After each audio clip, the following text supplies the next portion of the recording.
going to do my 500 elbows, and I'm going to work on some kind of like snuffing stuff like this.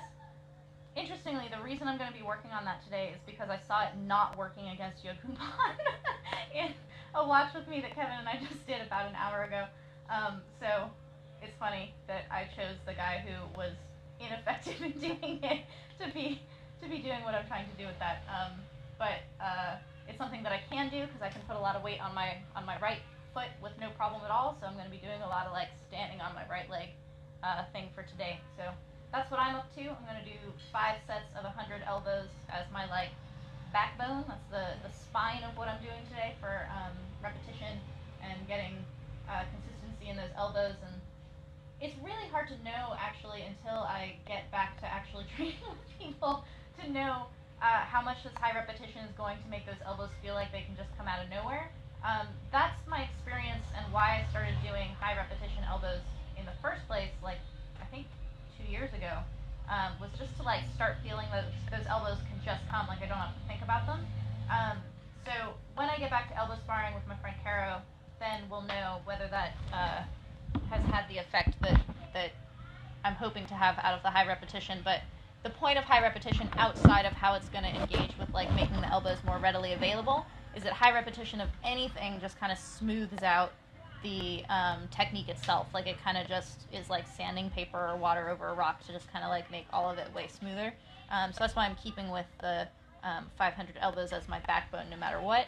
And then I'm going to be throwing in the kind of Ajahn Gimyu snuffing kind of longer stuff along with that. I'm going to see if anyone's on. My husband's on. Kevin's watching. Hey, baby. You're the one watching, so hi.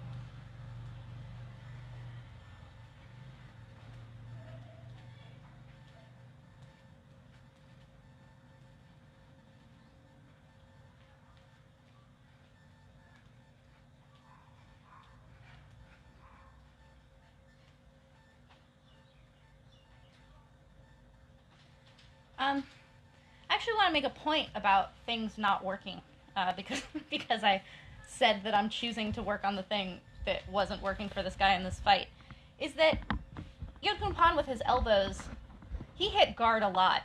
And when he taught me elbow sparring, part of how that works is it's teaching you that hitting guard is not a mistake, hitting guard is not missing, hitting guard is not a problem. You basically just bang down that door. And when you watch a fight, like when you watch a real 5-round fight, not these like 3-round fights, a real 5-round fight with narrative scoring and with like progression, you see things that aren't working early, but a fighter will keep doing them and they start working later on. And it's kind of this brilliant, amazing thing. A really good example of this is Samart versus Dieselnoy, this like holy grail fight, is that early in the fight, Dieselnoy is coming to lock Samart and knee the shit out of him. And Samart is doing an amazing job being the shorter fighter of just kind of like slipping Dieselnoy off of him and doing this step out. And it's working really nicely for Samart. He's being very like evasive. And so if you look at it like as a narrative of like, okay, what am I looking at? Something is not working so well for Dieselnoy and it's working really well for Samart. But as the fight progresses, it starts working for Dieselnoy and it stops working for Samart. And so it changes the narrative of how that story goes in the fight. And so, like watching a persistence hunter type, like Muay Thai style kind of thing, is like Yodkun Pan's elbows are going to be hitting guard a lot. Like he's elbowing a lot, and it's not cutting, and it's not landing, like it's landing on guard kind of thing. And then they just start getting through, and the person is so tired, and it just kind of like they just start slicing all over the place. And so the story of like it wasn't working and then it was is really incredible. And so when I'm talking about this opponent of his doing this thing to try to keep Yodkun Pan off of him and it's not working, it can start working later. Like if someone starts getting tired, at first they were like getting through your guard like this, and then it stops working. That's, you know, it's a different story of something like not working and then working versus something that was working and then it's not. That's why it can be really dangerous in a fight if you're like catching kicks a lot. If you're catching kicks and it's working for you and then it stops working for you, that didn't go well in your story arc of how the fight went. Whereas if it's like not working earlier and then it starts working later, that's really cool. So in a fight in Thailand, how they're scored over 5 rounds as like a narrative structure is things working for you in the end is what's important rather than things falling apart for you at the end. And I find those things really cool. So one of the reasons I want to work on this thing that I described as having not worked against Yod Pan is that it's something that you have to work on anyway. Like, Lak Hin is a very forward fighter. He's small. He's like my size. Very aggressive, very tough. And he started doing this because he had been training with Ajahn Gimyu, who actually I trained with at Petrungrung. He's now 78 years old, but he was a trainer for Golden Age fighters. And he trained Gansak, he trained Lak Hin, he trained my trainer Kurnu. But he loves this, like, snuffing someone out with your leg. Like, basically, you can't kick me, you can't come in, I'm keeping you out like this. And seeing Lak Hin try to use that against his fights with Samson, Samson just does not stop. Samson is just fucking like Terminator. Seeing him try to use that as a small fighter who actually it seemed like he wasn't super comfortable doing it, he must have had to train it so hard to be able to have that come out. And one of my trainers at Petrungrung was actually kind of making fun of this technique that was being taught to me because he's like, that's not your style. Your style is a forward fighter. It totally came into one of my fights, like out of nowhere. I just started, like, it just naturally started coming out because I've been working on it. And I find that really, really cool, that things that you, it's not like picking flash off of a wall to get a tattoo. You don't just like select what kind of style you're going to be. Things just kind of like seep into you. We're porous as learners or as fighters in ways that we maybe don't know or anticipate. And so you might see something that you really want to be able to do and it just kind of doesn't, even as much as you love it, it's just not really taking to you the way that mentally you want it to. But then there are some things that you're like, oh, well, that's not really my style, and all of a sudden you're doing it because you were like working on it a little bit and it turns out that that did stick to you, like that seeped into you in a way that you weren't really anticipating, and I find that kind of stuff really cool. So that's my blah blah about that.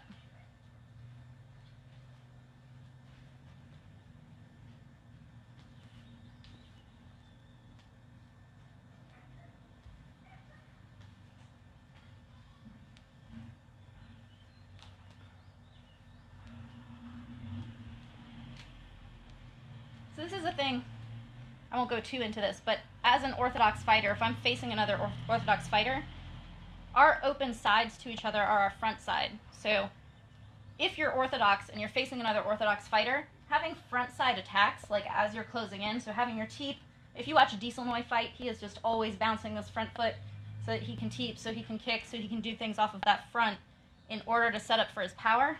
This is good for me because I can't put a lot of weight on my left foot right now. To be putting a lot of weight on my right foot in order to practice my like front side, I can use my front side as defense, or I can kind of use it coming forward. It's an opportunity, even though I'm kind of at like a 50% because I can't put a lot of weight on that. I have opportunity to work on something that I want to get better at. So.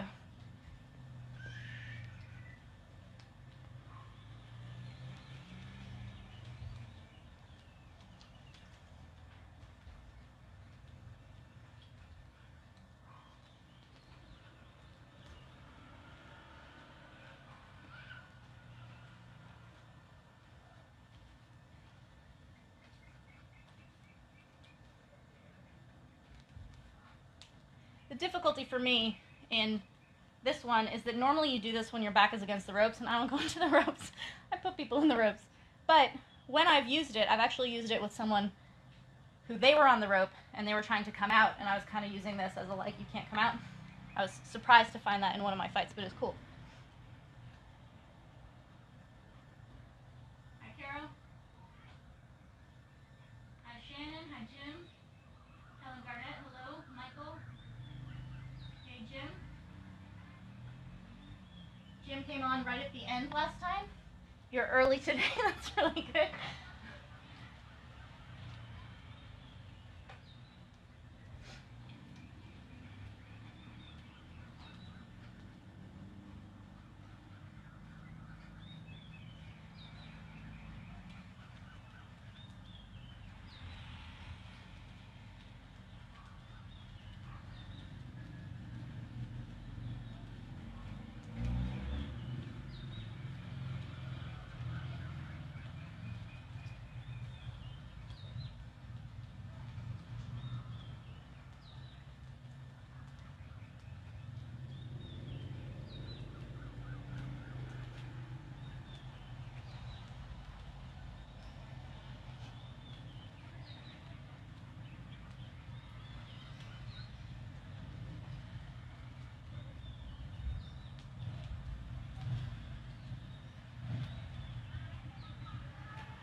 So one thing that I feel, because what I keep talking about every time I do these home workouts, is that you really want to be feeling what you do.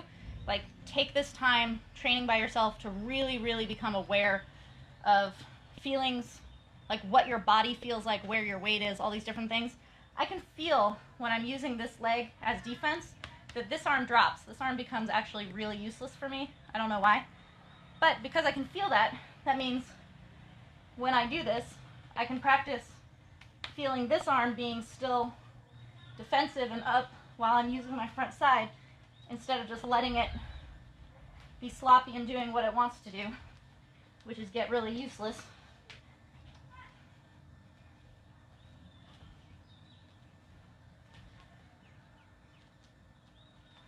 So I don't want to tense the arm, because that makes you tired. Something that Chai actually kind of described to me once was that you put your shoulders almost as though they're like on a clothes hanger.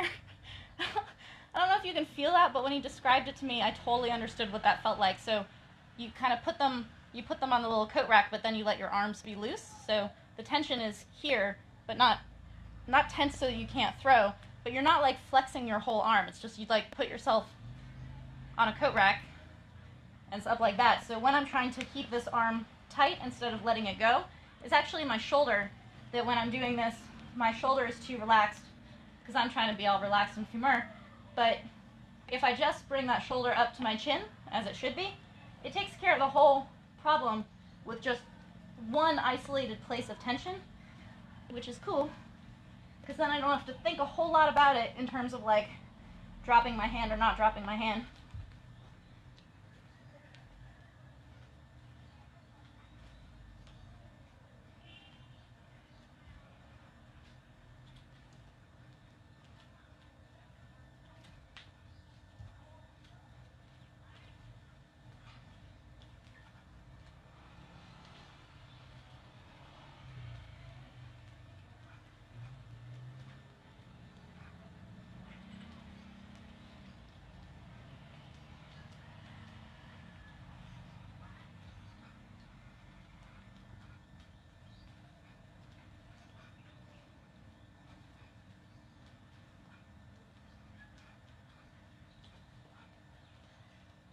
Feels good. It doesn't feel too tight, which is nice. Hi, Kyle. Mario, you rock, Sylvie. I follow your videos since 2018. Awesome. Matthew Ball.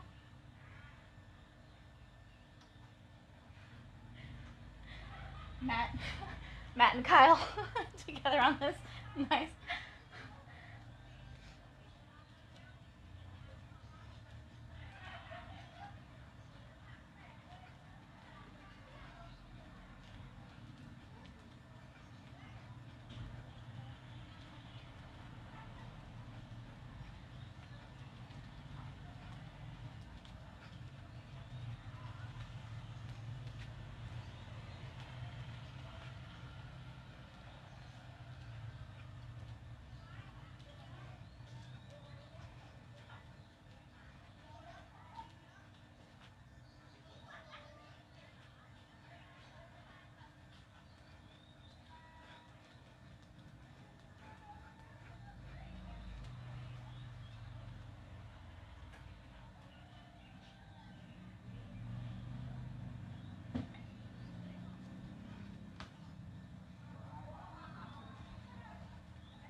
said yesterday that I just felt again is that when I want to go with a left knee, because it's my front side, I have to walk forward, right? I'm not so much one of these, although that's what Carahot wants me to do. It's like a little gallop. I don't really gallop so much, I'm kind of like a walker. So if I want to walk forward and land my left knee, something that I'm feeling right now is that I'm walking too linear, like I'm just going too straight. So I remember yesterday what I had figured out was just kind of, maybe it was 2 days ago, was just taking a little bit of a step out like this. So because I'm doing everything left side right now, when it's time for me to do that knee, I'm coming down off of here. So because I'm coming off of that block, I forgot, and I'm just walking too linear. So it's just being aware of it, just realizing that in order to have balance and power on that knee, I need to take a little bit of a step outside for that.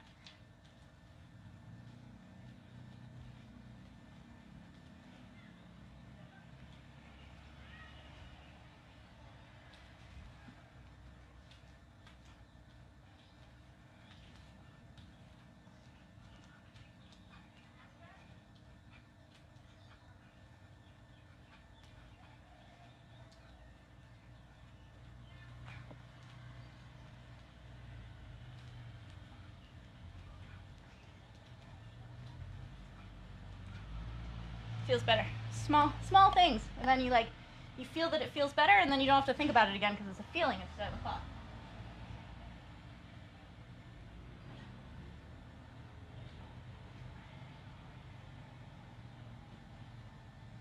Greetings from the Netherlands. Hey, Cease. Do you have any exercises? Chris says, do you have any exercises to loosen up extremely tight hips? The tight hip question is quickly becoming a frequently asked question. So maybe I should start out my workouts, although you guys aren't on here that early. But yes, I have some exercises for tight hips. I can go through them super fast because I only know a few of them. But what I first learned for opening up the hips, and I have never had someone tell me this doesn't help them, is find something that's about kick height for you. So for me, my couch is a little bit low, but it's all right. If you have like a table or a ring or something you don't mind putting your leg on, put your foot up there, get up on your toe the same way you would be if you're actually throwing a kick, and then you're just going to go through the full range of motion of a kick like this, right? Then you can switch and do the other side. Under normal circumstances, I could switch and do the other side. I don't want to put weight on my leg. But so you do both sides there, and then squatting, just squatting, not like with weights, but literally just popping a squat a couple of times throughout your workout at the beginning and at the end in order to get flexibility into your hips. You want your heels to go to the ground. Mine can't do it, so you can hold something. You can hold on to something in order to get your heels down on the ground like that, or you can resign yourself to not having your heels on the ground and just work towards getting them there. But you want to be more or less super relaxed, coming down and just getting flexibility in the hip like that. And those help me a lot. Those are something that I integrate along with hanging all the time. But hip flexibility is a very, very good thing. You're never going to do yourself a disservice working on your hip flexibility. Michelle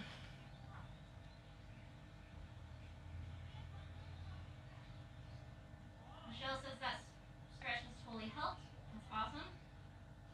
Yeah, meow, cool shirt. Thank you. It's one of my favorite. Hi, Cosimo. Hi, Veronica. All right.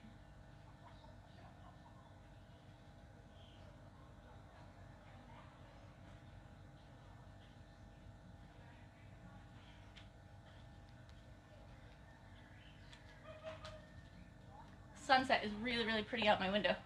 It's like an S in the clouds, like a little bit of a Superman S.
talk amongst yourselves. Give me 1 second.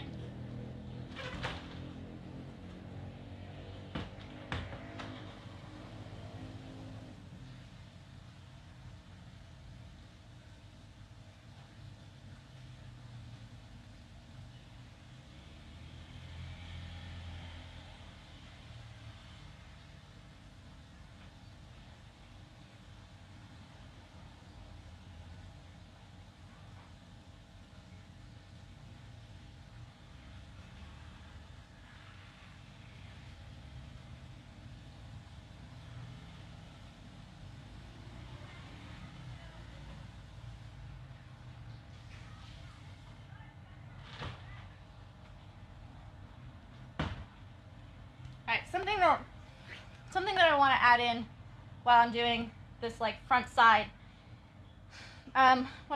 We just put up the Crew Thailand, the new Crew Thailand for the Muay Thai Library. He's awesome. There are 2 sessions of him in the Muay Thai Library.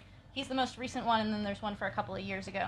But something that he worked with me on required hopping on one leg. If your kick is caught, or you're trying to like get outside of someone, or if you're trying to break the clinch and you're doing like, I call it the can opener, but basically you put your leg on the inside of somebody's thigh to stop their knees, and then you have to kind of like hollow yourself out to create space. And then you can either like swim in or do something like this. But what I've been doing here is basically just making opportunities for that attack, but I actually need to be flexible in my movements if I'm going to be on one leg. Anytime you're on one leg, you want to have as much like flexibility in the direction that you can go as possible. If you're on both feet, all good for you. You can move in any direction, right? If you're on one foot and I want to go that way, I don't have a whole lot of options. I can step this way because I've got a kickstand, but going that way, my only option is to put the leg down or like hop over. So Crew Thailand had me doing a lot of like, balance hopping. So I'm just going to add that to what I'm doing because I just thought of it and I just remembered it. And I hate hopping on one leg. I get tired really, really fast doing it. But a number of people have had me work on it. Ajahn Sarat absolutely made me do it. I remember up at Lana, we used to like hold each other's feet and like hop around all the time to like kind of build that muscle. And there have been a couple of times when Crew Nu thinks he's really, really funny and he yells Nam Kabuin while like plowing me across the ring. And if he just keeps changing direction, like if I'm just going backwards all the time and letting him direct where we're going, I'm bouncing on one leg forever and it drives me crazy. But the way to get out of that is instead of just going backwards, you just hop over to the side and then all of a sudden you're like out of the stream. Like if you're on the current, just get out of the current, like grab the most easily available rock and just step off to the side. So I'm going to add into that just the balance and the mobility of being able to move over on my hops. So shoulder and hops are the things that are kind of focal points so that everything else can be a little bit mindless, or at least like instinctual of what I want to be throwing. Because I don't ever want to be thinking about what am I throwing. I find this to be something that everyone starts with, but people hold on to, myself included, for way longer than we need to.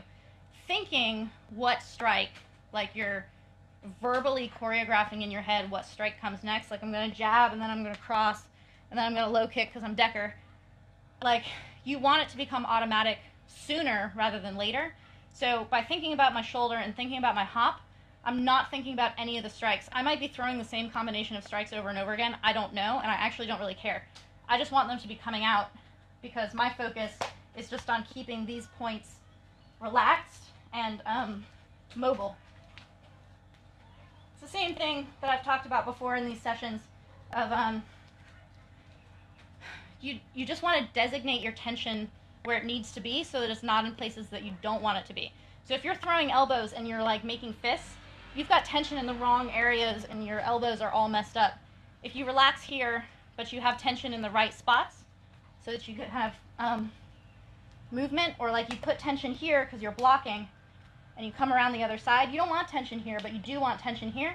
So I'm choosing the spots that I have tension and keeping it there so that everything else can kind of relax instead.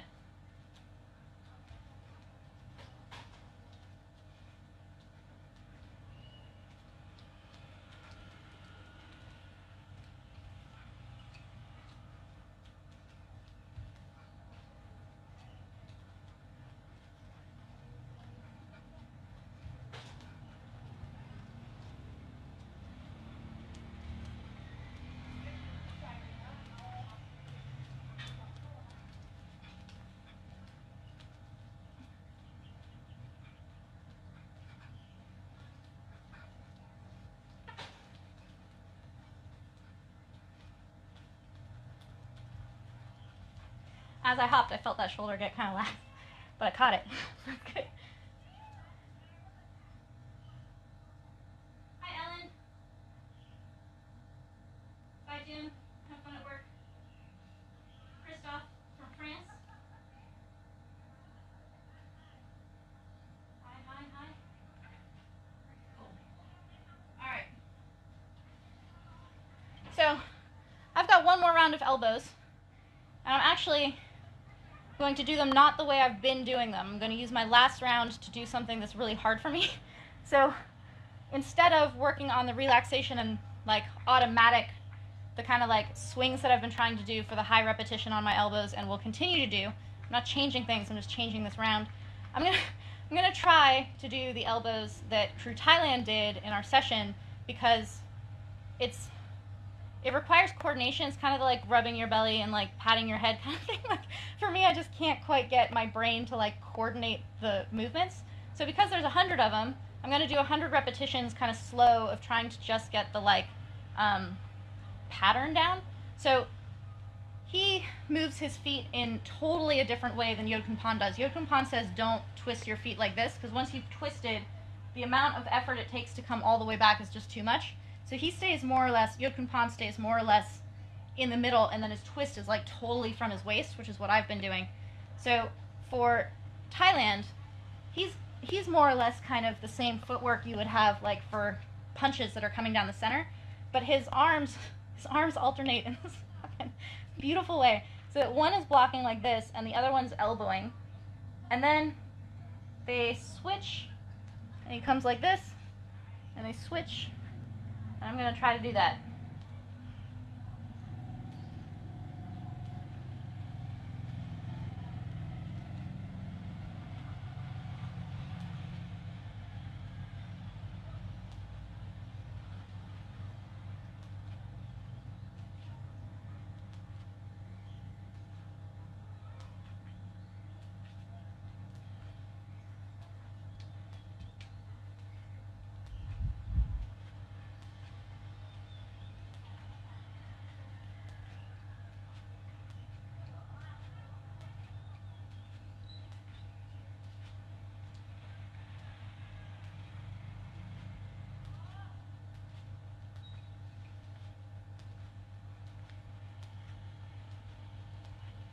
So I'm halfway through. I still, even though I'm doing something that feels very different from what I was doing with Yod Khun Pan's elbows, I'm still trying to find, like map, where the tension is that I don't need and get that out. It's like hitting the block out, right? So if I can just coordinate, right? If I can get the coordination down, and then I feel too much tension here, like it shouldn't be getting tired, then I know to relax that tension there. I can also feel that my body, like my weight, is going way too far to one side and then the other, whereas Crew Thailand still stays more or less in the middle, but his feet are kind of going like this so that he can step on each one. So I'm going like this and like blowing out my lines, basically, like I'm coloring outside of the lines, which I don't want. Chart Chai is really big about not letting that happen.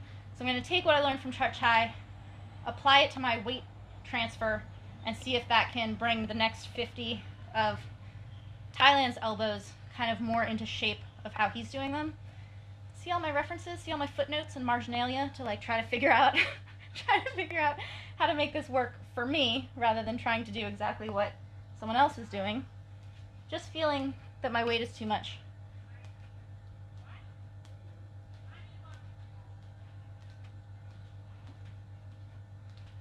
Leaning forward helped.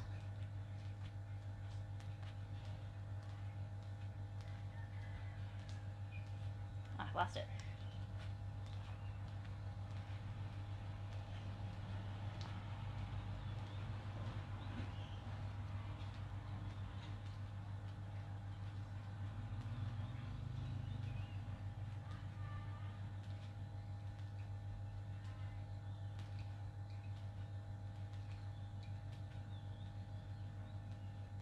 A little better. Something that Crew Thailand shows, he's like, you can't lean back while you're elbowing, you have to kind of lean forward, which there's definitely, Yod Khun Pan, when I've trained with him, he says you have to goom. Goom in Thai is to kind of like crouch, like an old man is like hunched over. So a lot of times they say my goom, which means like do not hunch. When you're clinching, do not hunch. But you have to have this kind of like hollowed out chest body thing in order to get this. You're not like leaning forward with your head. You don't want to be like this, like your weight over. Instead, you want to get like kind of a neutral position and hollow this out. So there's this little bit of like a C shape. And then you're kind of like leaning your weight forward like this to kind of put your weight behind strikes and things like that. There are times to stand up in Muay Thai, and ultimately you want to have like a good root, a good posture, but you don't want to be like up like this. There's a little bit of a kind of balancing act. It's like calibrating to see like what your overall shape is going to be, and I'm still working on that. 264 fights in, I'm still trying to figure out exactly what my body shape feels good at, but I think it changes based on who you're fighting and what you're doing and kind of what you're working on. But I feel like my balance has gotten much better over the years, and so when I kind of like find the times that I want to be a little bit leaning forward, but not like, I don't want to be over my foot. So it's kind of the tucking of the chin creates the balance so that you can still be like one line down. But again, just feel it, like spend all this time feeling things.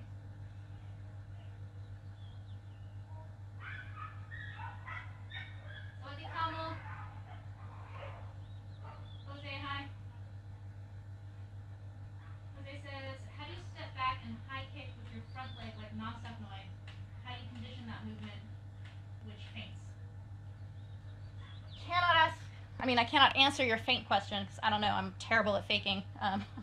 Too genuine. But if you're going to take a step back and then throw the lead head kick, which Nam Sak Noi loves, he's very, very good at it and hated fighting southpaws because that's not open. But if you're going to bring your weight back, basically the leg's just going to come up at the same time. So you want your weight to be forward, and then as your weight comes back, you can throw that one up. Something that I can't remember what home workout it was, but I had taken it from Tak.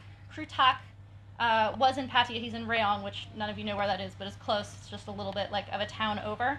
But Tak is amazing at like just being one of these female fighters who can, he's in his late 40s, I think, and he's still just like totally agile, able to do all these different things. And his movements and all of these things, he had me practicing switching my stance. So I'm orthodox. I take a step back like this and then fire that leg, which to me feels totally weird. But you can practice it from your opposite stance. So basically take what Tak was doing in making me switch stance and throw from this side, which is awkward, to teach yourself that weight transfer. So even if you're right-handed, stand southpaw first and practice stepping back, bang, to feel where your leg needs to be in order to get that leg to come up. That's my advice. That's how I would answer that question, having not really thought about it ever before, but that's how I would practice it. And it totally, switching your stance in order to figure out how weight should be is actually a really good tactic. So like if you're having a hard time because you keep like blowing out your jab, like it keeps coming across, switch stance because it's awkward and you have to kind of like recalibrate yourself and see how to make that jab straight, and then imitate it. Just like go back and see, okay, where does my foot land when I do that? Because oftentimes you'll balance yourself more instinctually when you're off balance in your non-dominant stance.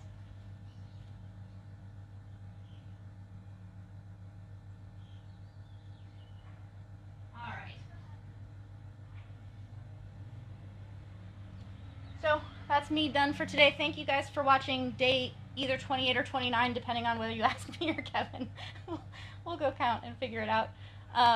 But yeah, so things to remember, I guess, that I've been saying a lot are just really, really take your time training yourself to, because it's without so many distractions, because you don't have someone telling you that you're right or wrong, you can teach yourself how to diagnose whether something feels right or wrong to you, and kind of like find all of those different elements and really dissect them, and nobody's staring at you, so you can really take your time with it if you want.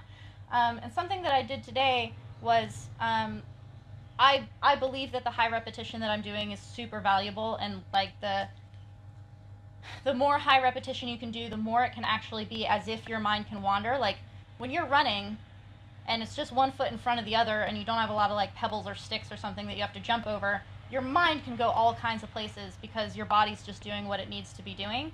And so a lot of people who are like entrepreneurs or like writers or something like this, they say that running actually helps them work things out because your body is just doing this monotonous thing, and then your brain is kind of like in conjunction with that repetitive movement kind of sorting things out. But your brain is not telling your feet what to do. Your brain is not like involving itself in what your body's doing.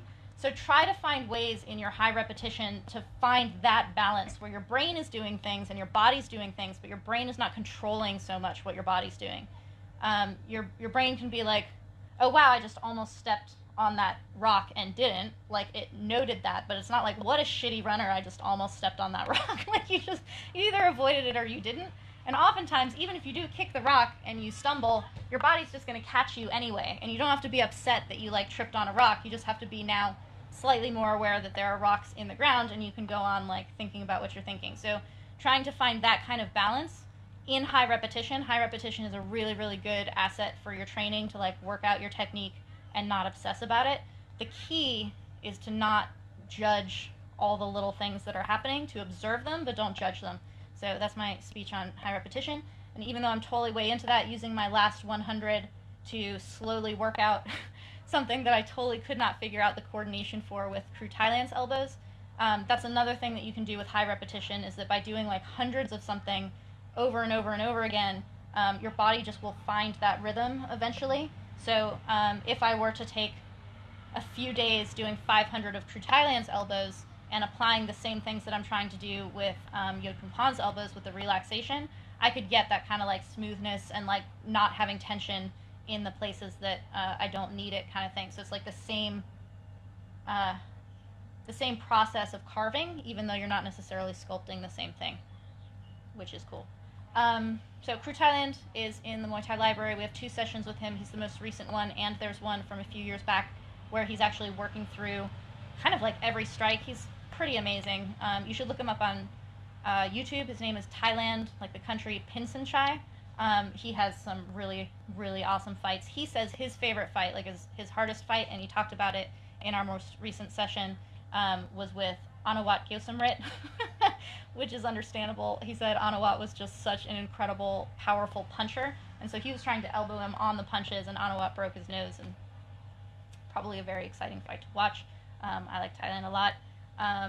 And using hopping and balance in order to create more flexibility in positions that ultimately are not super mobile. If you're on one leg, generally there's not a whole lot you can do, so finding ways to create movement and flexibility in being on one leg, like hopping, or blocking and moving your leg around like this, or whatever it is that Karahat does that allows him to kind of just like melt into different positions, those kinds of things. So thank you guys again for watching and for your questions. I will see you on the next one, and take care.